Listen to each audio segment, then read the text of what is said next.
이 시간에 하나님 말씀 봉독하겠습니다. 민수기 10장 29절에서 36절의 말씀 212면에 있습니다. 함께 보고 듣도록 하겠습니다. 모세가 모세장인 미디안 사람 루엘의 아들 호밥에게 이르되, 여호와께서 주마하신 곳으로 우리가 행진하나니 우리와 동행하자. 그리하면 선대하리라. 여호와께서 이스라엘에게 복을 내리리라 하셨느니라. 호밥이 그에게 이르되, 나는 가지 아니하고 내 고향 내 친족에게로 가리라. 모세가 이르되, 청하건대 우리를 떠나지 마소서. 당신은 우리가 광야에서 어떻게 진칠지를 아나니 우리의 눈이 되리이다. 우리와 동행하면 여호와께서 우리에게 복을 내리시는 대로 우리도 당신에게 행하리이다.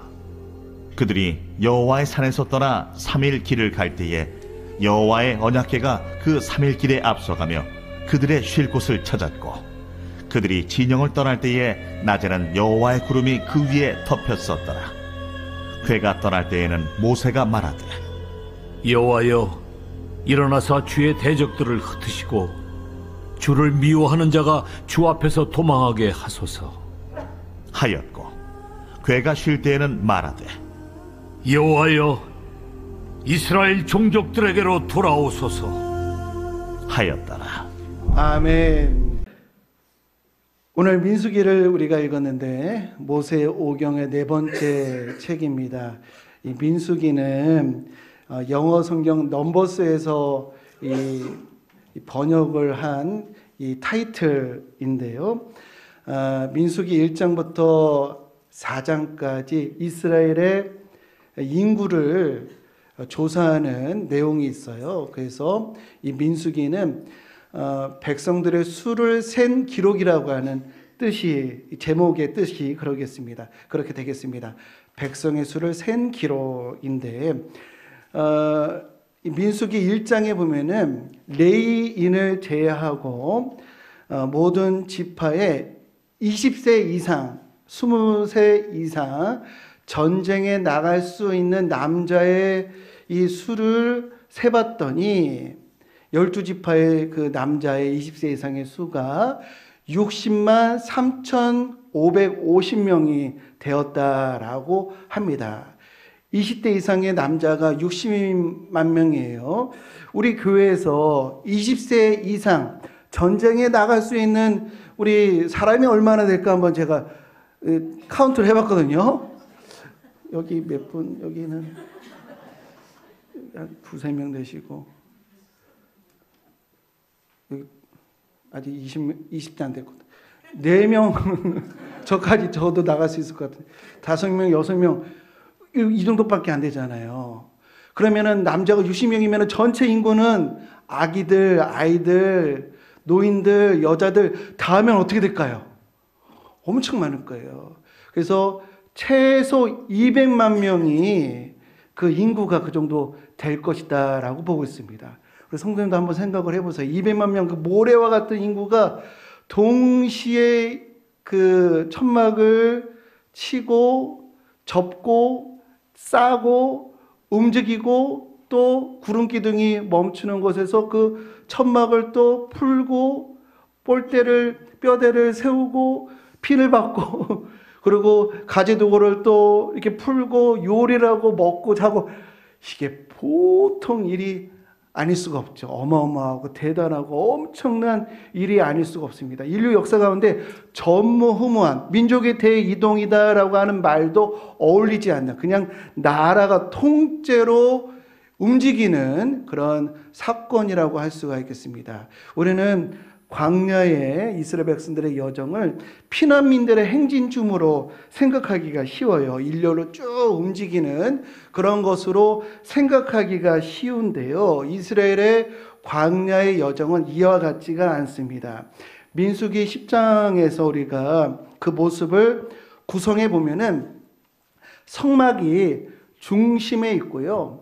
그들이 어떻게 이제 자리를 잡았냐면, 중심에는 성막 동서남북으로 3지파씩 4, 3, 12, 12지파가 있는 이런 진영과 조직을 갖추게 되었는데 이동할 때도 그 배열과 조직이 흐트러지지 않고 그대로 그 상하 위치 그대로 일어나 가지고 하나님이 지시한 땅으로 가는 것이었어요.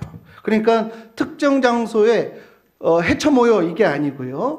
조직과 상하 위치가 이 흐트러짐 없이 그대로 유지한 채 이동을 했다. 예를 들어서 지금 우리 앉아 있는 이 간격이라든지 이 조직 있잖아요. 이 배열 그대로 이렇게 일어나 가지고 우리가 서울 시내를 이동한다고 한번 생각을 해 보세요.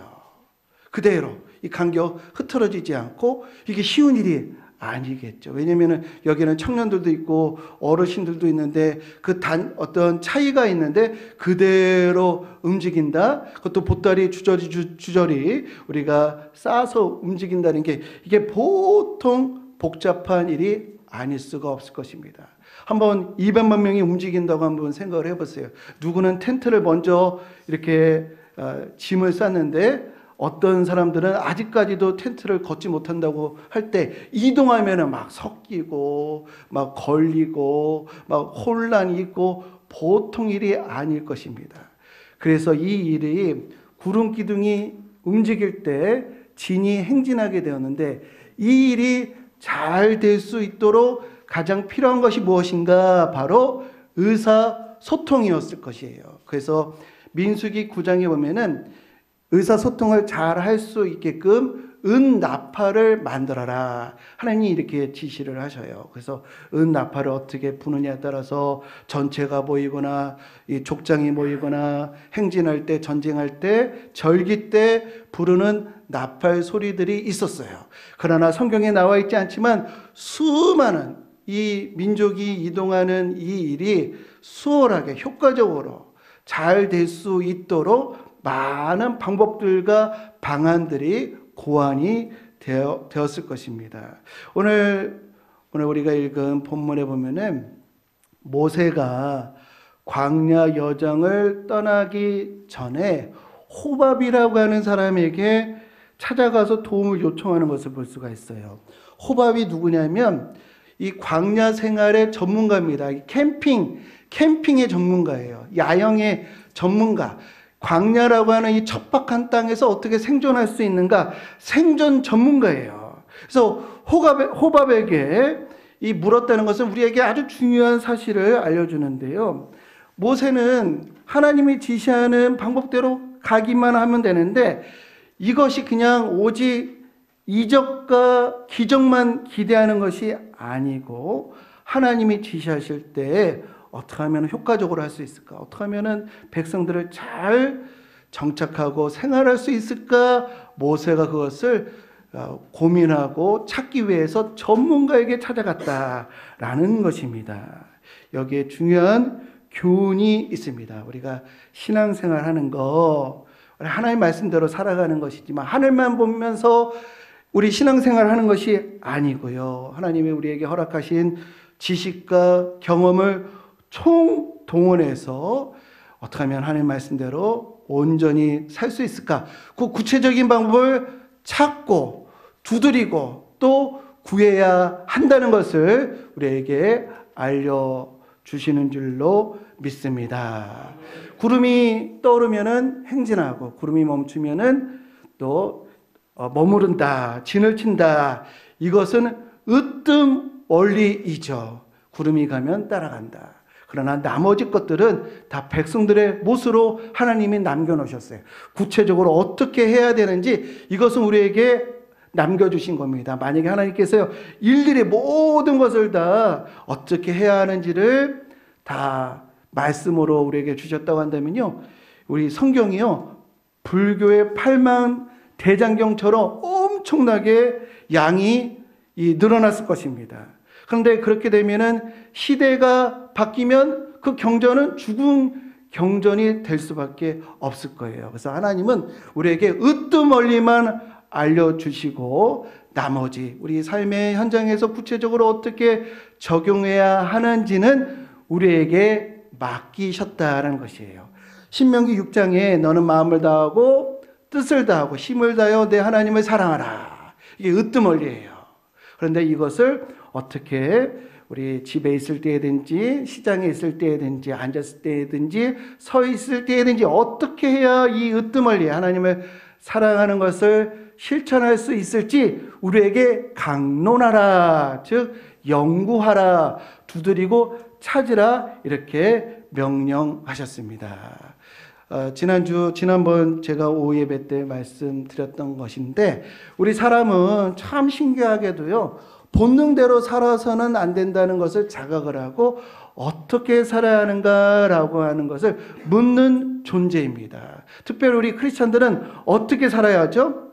우리 크리스찬들은 어떻게 살아야 할까요? 예, 우리 상투적으로 하는 말이 있잖아요. 우리가 어떻게 살아야 되죠? 하나님 말씀대로 살아야 한다. 그러나 그 명확한 대답이 결코 단순한 것이 아니에요. 그래서 우리는요, 호밥에게 찾아가야 됩니다. 호밥에게 물어야 됩니다. 전문가에게 물어야 할 필요가 있고요. 마음을 다하고 뜻을 다하고 힘을 다하여 그것을 강론해야 하겠습니다. 우리 먼저요, 우리가 하나님 말씀대로 살기 위해서는요, 구름기둥, 불기둥이라고 할 수 있는 으뜸 원리를 우리가 분명하게 해야 하는데요. 우리에게 있어서, 우리 삶에 있어서, 우리 신앙생활에 있어서 으뜸 원리는 뭘까요? 우리에게 으뜸 원리. 율법의 핵심이 뭐죠? 율법의 핵심? 예, 하나님을 사랑하고 이웃을 내 몸과 같이 사랑하라. 이것이 으뜸 원리입니다. 오늘은요, 이 으뜸 원리 중에 내 이웃을 내 몸과 같이 사랑하라라는 이 원리를 살펴보려고 합니다. 단순하게 이웃을 사랑하라라고 말씀하지 않으시고 내 몸과 같이 이웃을 사랑하라. 너희가 귀하듯이 남도 귀하다. 너가 존중받고 싶듯이 남도 존중해야 된다. 이런 의미가 있는 것입니다. 즉, 내 이웃을 사랑하라라고 하는 것은 차별이 없는 사랑을 의미하는 것이에요. 차별 없이 사랑한다는 것. 이게 우리 예수님께서 우리에게 명령하신 으뜸 원리인데 차별 없이 사랑한다는 것. 이것이 결코 쉬운 일은 아닐 것입니다. 우리 교회에 100명 좀 아직 좀 미만의 우리 교회지만 우리 교회 안에서도 우리 광석교회 안에서도 차별 없이 사랑한다는 것이 사실 좀 벅차요.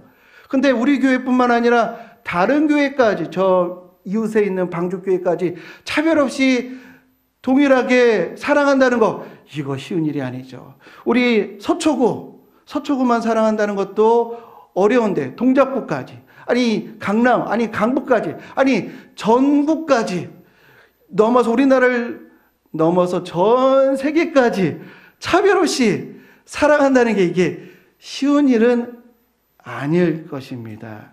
그런데 우리 성도님들 할 수 있습니다. 우리가 다수의 사람들을 차별 없이 동등하게 사랑할 수 있는 방법이 있습니다. 그게 무엇인가? 내가 알지 못하는 다수의 사람들을 차별 없이 사랑할 수 있는 방법이 무엇인가? 그것은요, 우리가 정의를 행할 때 내가 알지 못하는 다수의 사람들을 차별 없이 사랑할 수 있게 되는 줄 기억하시기를 주님의 이름으로 축복합니다. 내가 알지 못하는 다수의 사람들을 사랑할 수 있는 방법이 뭐라고요? 의롭게 사는 것, 정의입니다. 아니 어떻게 정의롭게 사는 것이 다수의 사람들을 차별 없이 사랑하는 것인가? 이건요, 우리가 정의롭지 않을 때를 생각해 보면 알 수가 있습니다. 이러한 고발 뉴스가 있었어요. 땡볕에 방치되었던 고기가 어디로 납품되었나 봤더니 학교에 막 여러 개 학교가 있더라고요. 그런 학교에 납품이 되더라. 유통기한 2년이 지난 고기를 몰래 납품을 했는데 어디로 했는가 봤더니 군부대에 납품이 되더라는 거예요. 왜 이러한 부도덕한 일이 일어났을까요? 본인이 먹거나 자식에게 준다고 한다면 이러지는 않겠죠. 근데 모르는 대상이다 보니까, 모르는 대상에게 이렇게 가다 보니까 이런 이 불의한 행위로 쉽게 이어지게 되는 것이에요. 그런데요, 우리가 만일 무슨 일을 하든지 어디서 어떤 일을 하든지 의롭게 정의롭게 행한다고 한다면, 내가 알지 못하는, 내가 무슨 고기를 납품하는 입장이 있다고 한다면 내가 정의롭게 의롭게 산다고 한다면, 내가 알지 못하는 사람들에게 건강한 음식을 제공해 줌으로 그들이 탈나지 않게끔 평안을 전해주는 역할을 하게 되는 것입니다. 몇 년 전에 이 저축은행 사건으로 수많은 노인들이 피눈물을 흘리는 경우가 있었어요. 정말 어렵게 벌었던 그 돈을 이자를 많이 준다고 해가지고 맡겼는데요, 그게 다 그냥 날아간 거예요. 막 피눈물을 흘립니다. 근데 이분도 눈물을 흘리지 않도록 했으려면 어떤 일이 있었어야 했는가? 만약에 이 돈을 관리했던 사람들이 의롭고 정의롭게 그 돈을 관리했다고 한다면 내가 알지 못하는 다수의 사람들의 삶을 지켜주지 않았겠는가라는 것이에요. 그래서 우리가 정의롭게 사는 것이 차별이 없는 사랑의 기본인 줄로 믿습니다. 18세기 미국의 벤자민 프랭클린이 이런 말을 했어요. 언제나 정의롭게 행하라. 그러면 모든 사람이 다 행복할 것이다 라는 얘기를 했습니다. 우리가 어디서 무슨 일을 하든지 정의롭게 행하는 것이 내가 알지 못하는 다수의 사람들을 사랑하는 구체적인 방법이라고 하는 것을 기억하는 우리 모두가 되시기를 주님의 이름으로 축복합니다. 오늘날 정의, 공의라고 하는 개념이 많이 오염이 된 것 같아요. 왜냐하면 서로 다른 주장을 하면서 본인들이 생각하는 것이 이루어져야 정의라고 합니다. 또 서로 다른 것을 주장하면서 이것이 공의라고 이렇게 얘기를 하는데요, 이것이 얼마나 혼란스러운지 몰라요. 그냥 공의같이 느껴집니다. 서로 다른 것을 주장하면서 이것이 정의다, 공의다라고 하기 때문에 그런데요. 그런데 예수님이 우리에게 명령하신 으뜸원리를 실현하기 위해서 정의를 행하는 것, 이것이 구체적인 방법이라고 한다면 우리는 정의가 무엇인지 이해를 하고 있어야 합니다. 우리가 정의와 공의를 논할 때 성경의 도움을 얻어야 해요. 왜냐하면 정의와 공의의 근원은 하나님이시기 때문인데요. 시편 89편 14절 말씀 우리 한번 한 목소리로 읽어보겠습니다. 공의와 정의가 주의 보좌의 기초라. 인자함과 진실함이 주 앞에 있나이다. 정의와 공의의 기초가 어디라고요? 근원이 어디라고요? 바로 하나님이시다라는 것입니다. 그러면요, 우리 정의가 무엇인가? 성경에서요, 정의가 무엇이라고 말씀하시냐면 예레미야서 7장 5절에 보면은 이렇게 말씀하셔요. 너희가 만일 길과 행위를 참으로 바르게 하여 이웃들 사이에 정의를 행하며, 그러니까 정의는요, 사람 사이에 오름의 원리가 정의예요. 사람 사이에서, 이웃 사이에서 오름의 원리가 정의다. 그럼 여기서 우리가 또 깊은 질문을 던질 수가 있는데요. 사람 사이에 오름의 원리라고 한다면 과연 우리가 오름이라고 하는 기준을 가지고 있는가? 과연 우리는 오름의 행위를 할 수가 있는가라고 하는 질문을 던질 수가 있는데, 우리가요, 오름의 기준을 가지고 있습니다. 로마서 1장 19절에 하나님을 알만한 것이 저희 속에 보임이라. 하나님께서 저에게 보이셨느니라 라는 말씀이 있습니다. 하나님의 오름의 기준을 우리 사람들에게 다 넣어주셨다는 거예요. 애든 어른이든 모든 인류에게 오름의 기준을 넣어주셨다는 거예요. 그래서 마태복음 7장 2절에 너희가 비난하는 그 비난으로 너희가 비난을 받을 것이요 너희가 헤아리는 그 헤아림으로 너희가 헤아림을 받을 것이니라 라는 말씀을 하셔요. 이것은 우리가 하나님께 받는 심판의 기준과 우리가 남을 판단하는 우리 기준이 다르지 않다는 거예요. 하나님이 가지고 계시는 오름의 기준과 우리가 가지고 있는 오름의 기준이 같는데요. 그러면은 사람 사이의 오름의 원리가 무엇인가? 제가 여러 번 말씀드렸는데 그것은 마태복음 7장 12절 한금율이라고 하기도 하는 이 말씀입니다. 사람 사이의 오름의 기준이 이거예요. 무엇이든지 남에게 대접을 받고자 하는 대로 너희도 남을 대접하라. 이것이 무엇이라고요? 율법이래요. 성경 전체의 원리라고 말씀을 하십니다. 이것을요, 칸트라고 하는 철학자가 현대적으로 이렇게 말을 했어요. 내 행위가, 너의 개인적인 행위가 언제나 동시에 모든 사람이 해도 되는 것인지 한번 생각해 보라는 거예요. 내가 쓰레기를 아무렇게 버리는 거, 이거 우리가 할 수도 있죠. 필요하면 할 수도 있잖아요. 근데 한번 생각해 보라는 거예요. 이거 모두가 해도 되는 것인가? 모두가 해도 되는 것이 아니면 이거 옳은 행위가 아니라는 것이에요. 우리가요, 옳고 그름을 판단하는 거 어려운 것이 아닙니다. 그 행위 남이 해도 되는가? 그러면 알 수가 있다는 것이죠.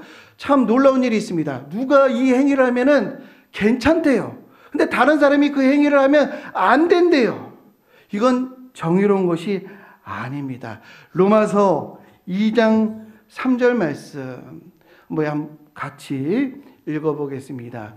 이런 일을 행하는 자를 판단하고도 같은 일을 행하는 사람아, 내가 하나님의 심판을 피할 줄로 생각하느냐.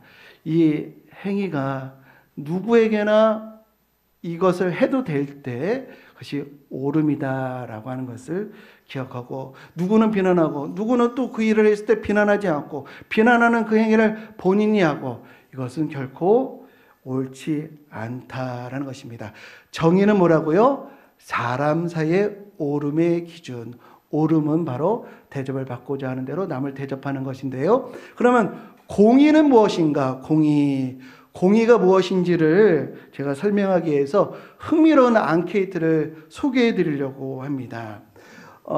자녀가요, 인생에 있어서 아주 중요한 시험을 치렀는데, 정답을 표시를 했는데, 이 전산착오로 오답 처리가 된 거예요. 그래서 맞게 했는데 틀린 거로 된 거예요. 그래서 한 문제가 틀린 거로 된 거예요. 답을 했는데, 정답을 했는데, 이런 경우에 우리 성도님들 어떻게 하시겠어요? 항의한다. 이게 99% 거의 다 항의를 해요. 세상에 어떻게 이런 일이, 근데 이거 참지 못해. 어떻게 우리 애가 이 맞게 한 것을 틀리게 하는가. 그런데요, 반대로 우리 애가요, 틀린 답을 했는데 이게 맞게 된 거예요. 이런 경우 어떻게 하시겠어요? 전화기를 끕니다. 잠수를 타요. 나 아무에게도 대하지 않으려고 한다. 이렇게 이거 항의를 안 하려고 하는 게 또 완전히 반대로 한 80% 정도 되는 거예요. 우리가 오름의 기준을 알고 있지만 이익과 관련돼서는 이 오름의 기준이 막 흔들려요. 막 무너져요. 또 하나 예를 들면요. 응급실에 갔어요. 막 가족이 아파가지고 비명을 지릅니다. 그래서 막 빨리 순서가 돼가지고 치료를 받기를 원하는데, 늦게 온 환자가 먼저 치료를 받고 병실을 가는 거예요. 그럼 어떻게 하시겠어요?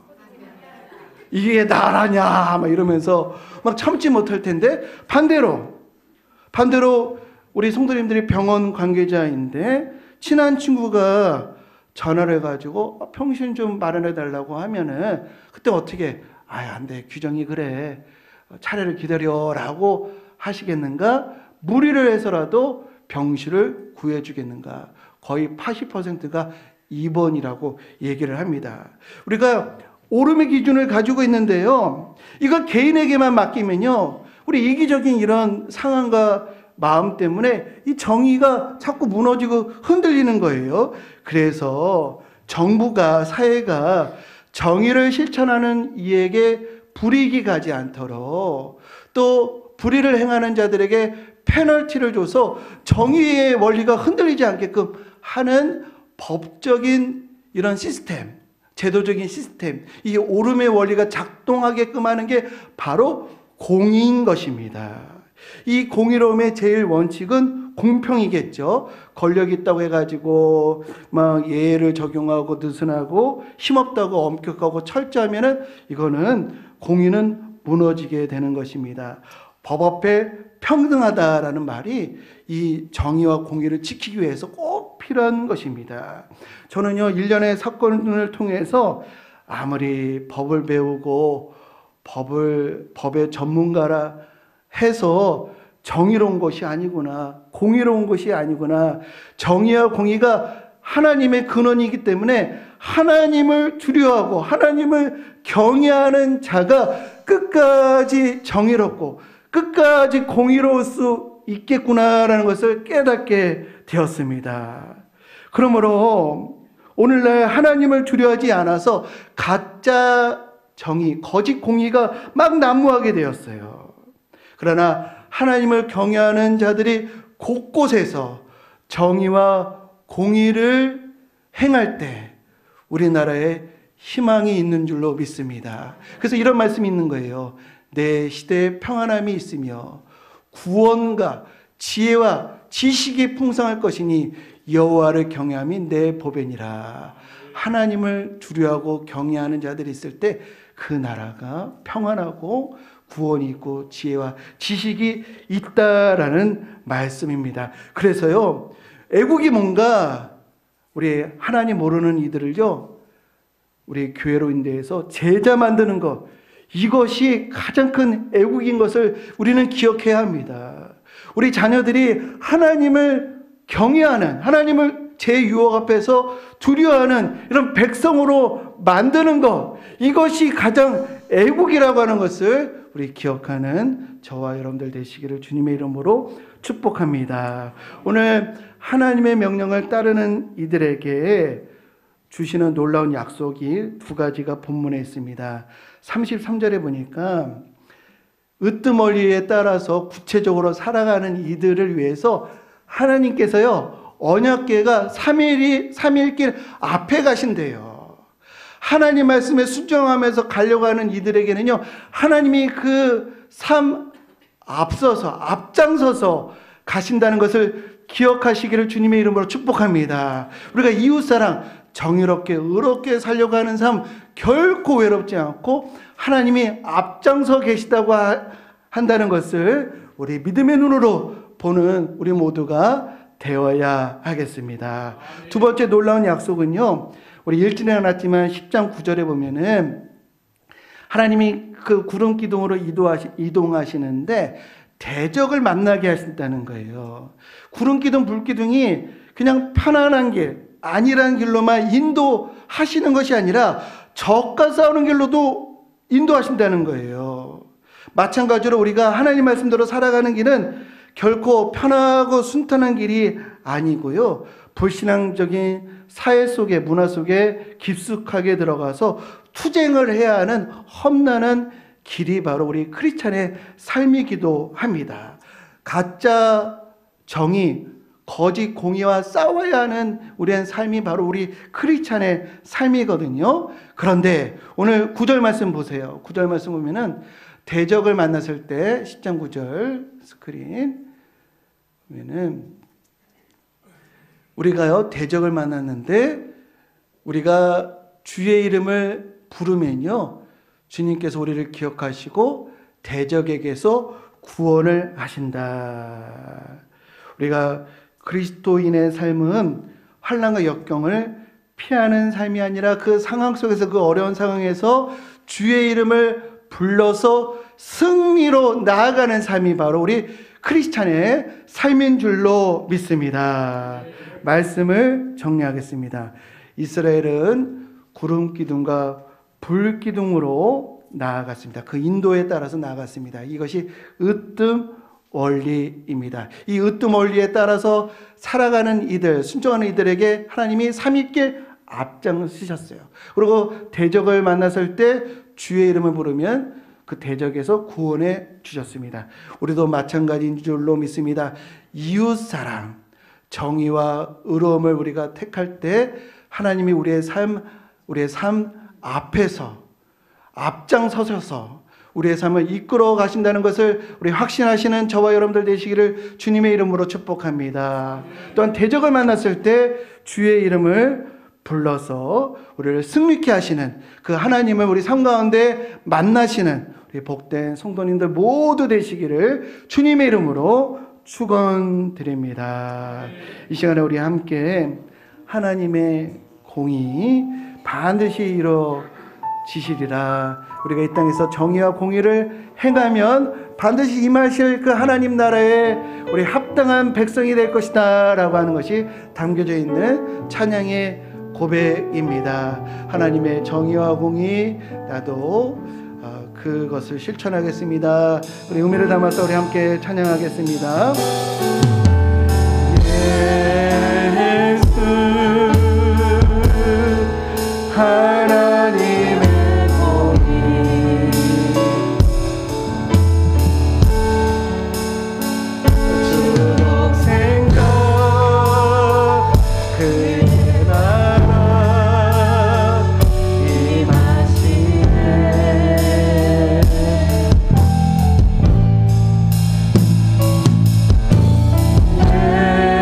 예수 재물이 되신 주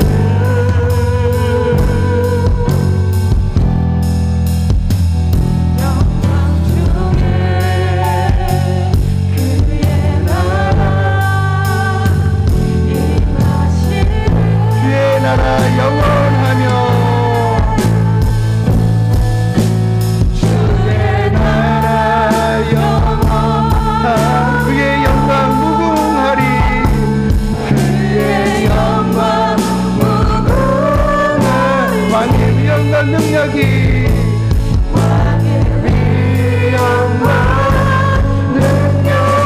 이제 임하셨으니 우리는 믿습니다. 주의 정의와 공의를 믿습니다. 주의 주권과 주의 정치와 주의 나라 힘과 권세이 나네. 예수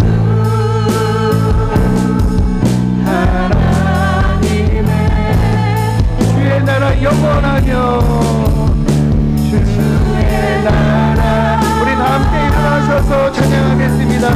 주의 영광 무궁하리. 주의 영광 무궁하리. 왕의 위엄과 능력이 왕의 위엄과 능력이 이제 임하셨으니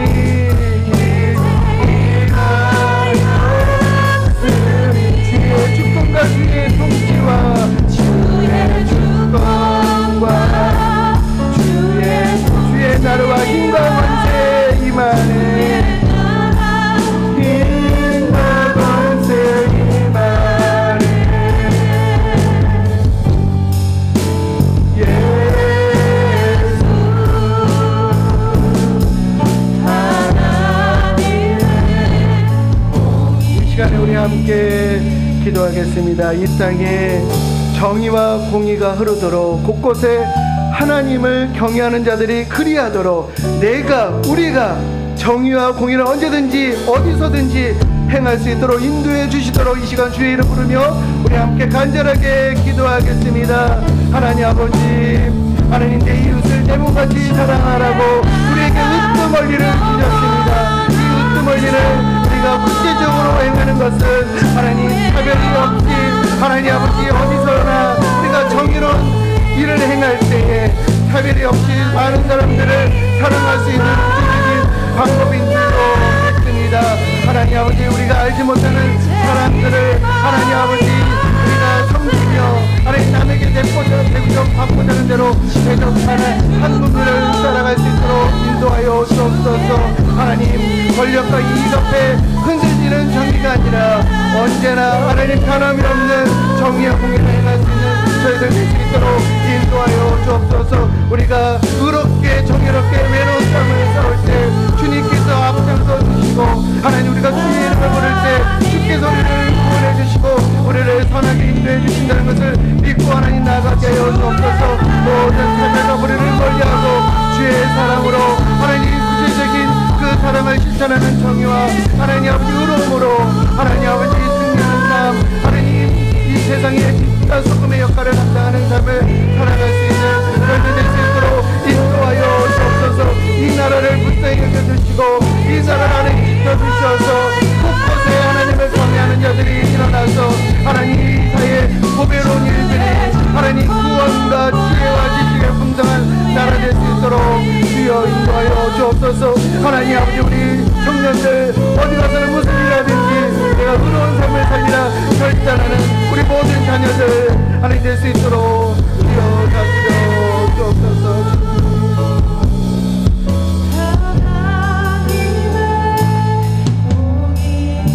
이제는 세상 죄를 지고 십자가를 지신 예수 그리스도의 은혜와 또 독생자를 아낌없이 우리에게 허락하여 주신 하나님의 무한하신 사랑하심과 또 우리를 위해서 말할 수 없는 탄식으로 기도하시고 도와주시는 성령 하나님의 감화 감동 교통하심이 의로운 삶을 통해서 내가 알지 못하는 다수의 사람들을 차별 없이 사랑하리라. 그 삶 앞에는 하나님이 앞장서시고 또 우리를 대적에서 구원하시리라는 것을 믿으며 담대히 나아가리라 결단하는 우리 하나님의 백성들 머리 위에 그 가정과 기업 위에 이 나라와 이 민족 위에 이제부터 영원토록 함께 하시기를 간절히 축원하옵나이다.